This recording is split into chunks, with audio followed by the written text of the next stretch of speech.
Hello guys. यहाँ देखो, ये जो कैंडल बनी है, यहाँ 732 करोड़ का माल उठाया गया है। कोटक महिंद्रा बैंक ने इनको हेल्प किया है। ये जो कंपनी है पर्टिकुलर 732 करोड़ का निवेश करेगी कोटक बैंक इस कंपनी में। अब कोटक स्ट्रेटेजिक फंड 2 ने यहाँ 582 करोड़ और कोटक प्राइवेट क्रेडिट फंड ने यहाँ पे 150 करोड़ का इन्वेस्ट किया है रतन इंडिया पावर में। ये नॉन कन्वर्टिबल डिबेंचर में निवेश किया है इन्होंने। इनका जो कर्ज है वो कम करने के लिए कोटक बैंक इनको सपोर्ट की तरह अभी मिला है। इसमें से जो इन्होंने इन्वेस्ट किया है, इनमें से कुल 1125 करोड़ रुपए के निवेश का हिस्सा है। इसका इस्तेमाल कर्ज के रीफाइनेंस के लिए किया जाएगा। कर्ज का जो ये इनका रीफाइनेंस है, इसके लिए इसका इस्तेमाल किया जाएगा। कोटक बैंक ने इसमें स्टेक लिया है। अब कंपनी का अगर मैं लॉन्ग टर्म चार्ट देखता हूँ मंथली चार्ट पे, तो जब से लिस्ट हुआ ये इसने कुछ किया ही नहीं। मतलब यहाँ लिस्ट होने के बाद ये जो नीचे की डाउनफॉल चल रही थी, यहाँ तक चली। अब इसने एक ये मूवमेंट पकड़ा है थोड़ा सा स्टेबिलिटी की तरफ। लो कुछ 1 रुपए का लगा था, अभी 4 रुपए 70 पैसे पे आ चुका है शेयर।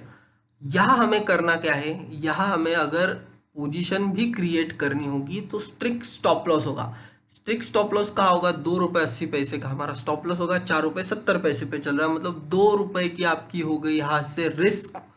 और रिवॉर्ड ऊपर के तरफ हम 20 रुपए से 30 रुपए तक के टारगेट इसमें आराम से रख सकते हैं। क्योंकि अगर ये चला, ये कोटक के न्यूज़ के कारण अगर ये चला, तो ये 20 या 30 रुपए तक भी कंपनी जा सकती है। एक बार हम इसके फंडामेंटल देख लेते हैं। अभी एक तो बात पता चल गई, कोटक बैंक ने इसमें निवेश किया क्यों, इनका कर्जा कम करने के लिए। मतलब कंपनी पे कर्जा बहुत सारा है। कंपनी का नाम रतन इंडिया पावर, 2524 करोड़ की कंपनी। बुक वैल्यू नेगेटिव 8.44 है। रिटर्न ऑन कैपिटल एम्प्लॉयड 8.61 है। रिटर्न ऑन इक्विटी कुछ भी नहीं, रिटर्न कुछ दिया ही नहीं कंपनी ने। फेस वैल्यू इसकी 10 की है। अब company is one of India largest private power generation company, one of India largest power generation company with installed capacity of 2700 milliwatt thermal power plant at Amravati and Nashik. Amravati और नासिक में 1350 megawatt at each location in Maharashtra India. यहाँ इनके power plant है रतन India के। अभी अगर देखे जाए तो इसमें इसने अपने 50 डीएमए को क्रॉस किया, 200 डीएमए को क्रॉस किया और ऊपर के तरफ ब्रेकआउट दे दिया है। अभी ये जो 50 की लाइन है, येलो लाइन, जब ये ब्लैक लाइन को ऊपर के तरफ क्रॉस करेगी तो इसमें हमें और ज़्यादा तेज़ी देखने मिल सकती है। ये शेयर आपको आगे भी रिटर्न देगा। जैसे मैंने बोला, कंपनी के ऊपर हाई डेप्थ है, तो ये नेगेटिव, बहुत नेगेटिव। प्रोस तो कुछ भी नहीं है, पर देखो प्रमोटर ने 89% ऑफ देयर होल्डिंग प्लेज रखी। तो ये भी खतरनाक बात है। अगर इनकम 328 करोड़ का है, company cost borrowing seems high है, तो सब के सब पैरामीटर कंपनी के नेगेटिव है। यहाँ देख सकते हो, अगर क्वार्टरली देखें, क्वार्टरली कंपनी ने क्या किया है, 198 था, यहाँ से 197 हुआ। ये देखो एक्सपेंसेस बढ़े, 652 से 704 एक्सपेंसेस बढ़े, नेगेटिव बात है ये। ऑपरेटिंग प्रॉफिट की बात करें तो 800 करोड़ से 700 करोड़ का ऑपरेटिंग प्रॉफिट है। ओपीएम कम हो गए, 41 से 25, 25 से 23 ओपीएम मार्जिन कम हो गए। तो बहुत सारी नेगेटिव बातें हैं कंपनी में। पॉजिटिव क्या है, बस कोटक बैंक ने इसमें अभी स्टेक खरीदा है, ये एक पॉजिटिव बोलेंगे हम। बाकी कुछ भी नहीं। प्रमोटर तो इनके रतन इंफ्रादास, नहीं, इंफ्रालैंड प्राइवेट लिमिटेड इनके प्रमोटर है। अभी सबसे ज़्यादा 24.25% स्टेक उनके पास है। ओवरऑल 44% प्रमोटर होल्ड करते। F I S 0.30, D I देखो 7.20।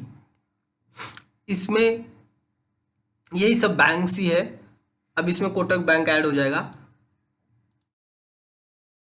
और पब्लिक में भी देखो 48% में से 14% तो मतलब आदित्य बिरला एआरसी और इंडिया बुल्स रियल एस्टेट के पास इनके स्टेक है। ब्लॉक डील में अगर देखा जाए तो ब्लॉग डील में अभी तक अपलोड नहीं हुआ है कुछ भी कोटक बैंक का, बट मैंने न्यूज़ में पढ़ा था। तो लेट्स सी आने वाले टाइम में ये शेयर कहाँ जाता है, क्या करता है, क्योंकि अभी अगर देखा जाए परफॉर्मेंस क्या है इसका, average, valuation high, growth low, profitability average, entry point bad, red flag average. तो ये एक कैलकुलेटेड रिस्क होगा। यहाँ देखो ये न्यूज़ बोल रहा था मैं, Kotak banks arms invest ₹732 crore in Ratan India power to help reduce डेब्ट कॉस्ट। डेब्ट कॉस्ट कम करने के लिए इन्होंने हेल्प किया है कोटक बैंक ने।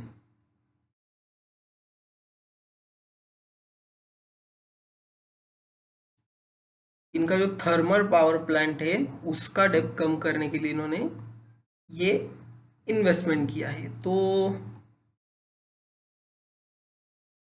ये न्यूज़ के कारण, सिर्फ ये न्यूज़ के कारण ये शेयर चल सकता है। तो आप अपना रिस्क रिवॉर्ड मैनेज करके इसमें इन्वेस्ट करना।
फिबोनाची के हिसाब से भी देखो 38.2% के ऊपर है।